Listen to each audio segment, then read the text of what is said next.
Assalamualaikum warahmatullahi wabarakatuh. Alhamdulillah saya sore ini ada di halaman gedung Intan Asali yang beralamat di Jalan Pasanggerahan nomor 15 Cisurupan, Kecamatan Cibiru, Kota Bandung. Gedung ini diawali dengan pondasi dasar untuk 5 lantai. Saya secara bertahap, kemudian juga tiang, pondasi, pengecoran.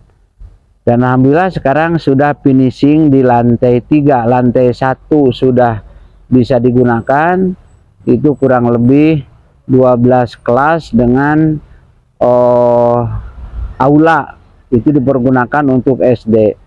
Lantai 2 itu dipergunakan untuk SMA. Itu ada 8 kelas. Kemudian ada ruang perkantoran, ada ruang kepala sekolah, kemudian juga ada masjid. Dan lantai 3 itu dipergunakan untuk SMP, itu kurang lebih 16 kelas. Jadi satu lantai ini luasnya kurang lebih 800 meter, berarti 3 lantai ini kurang lebih 2400 meter. Ini adalah pekerjaan yang berat, dananya juga tidak ada, kita pinjam sana pinjam sini, tapi atas izin Allah sekarang sudah mau finishing. Mudah-mudahan ini menjadi nambah manfaat bagi warga masyarakat yang ingin menyekolahkan kepada sekolah kami. Kami silahkan untuk sekolah kepada sekolah kami mulai dari SD, SMP, SMA, dan MA plus Intan Asali, sehingga nambah berkah. Insya Allah anak-anak betah di sini, karena memang kami bukan hanya sarana prasarana yang dikedepankan adalah tentang kurikulum.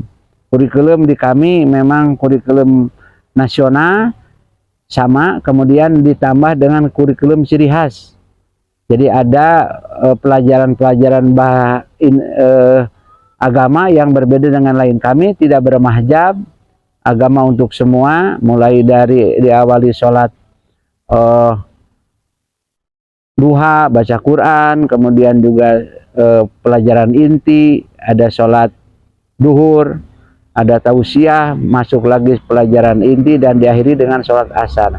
Dan lingkungan juga nyaman di sini karena ada pepohonan. Di samping itu kami kalau hari Jumat, laki-laki itu memang Jumatan, tapi perempuannya keputrian, yaitu membicarakan tentang hal-hal putri, tentang bagaimana cara berpacaran, hal-hal putri, sehingga dua-duanya ini dipadukan. Kemudian juga kegiatan eksekuler segala macam. Jadi sekali lagi kami sedang belajar mendirikan sekolah Islam. Islam harus maju, Islam harus berkembang, harus bersih, sehingga dapat dilihat di mata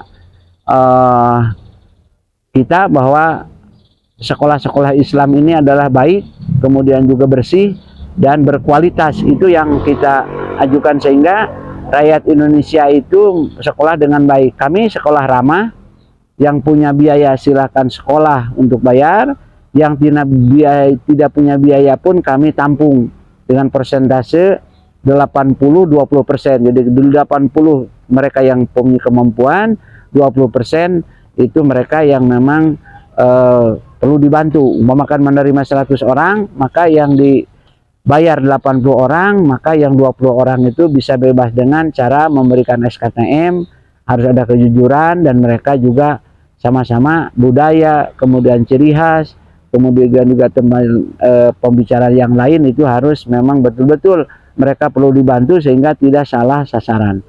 Sekali lagi kami mengajak kepada para calon siswa, para orang tua, ayo bersama-sama kita makmurkan, kita kembangkan bersama, karena ini adalah untuk umat, bukan untuk pribadi, sehingga bangsa Indonesia ini mempunyai karakter yang luar biasa. Bagaimana budaya sopan santun kepada orang tua, bagaimana kepada masyarakat, dan mereka itu berprestasi.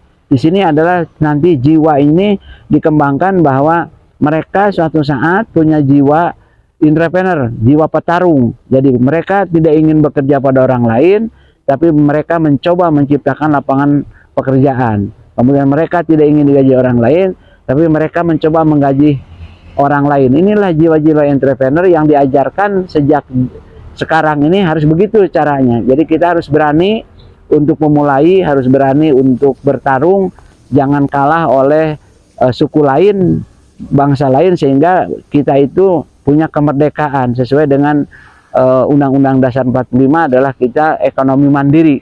Sekian dan terima kasih. Saninten buah saninten saninten di Parpatan, hapunten samuda kelapatan. Assalamualaikum warahmatullahi wabarakatuh.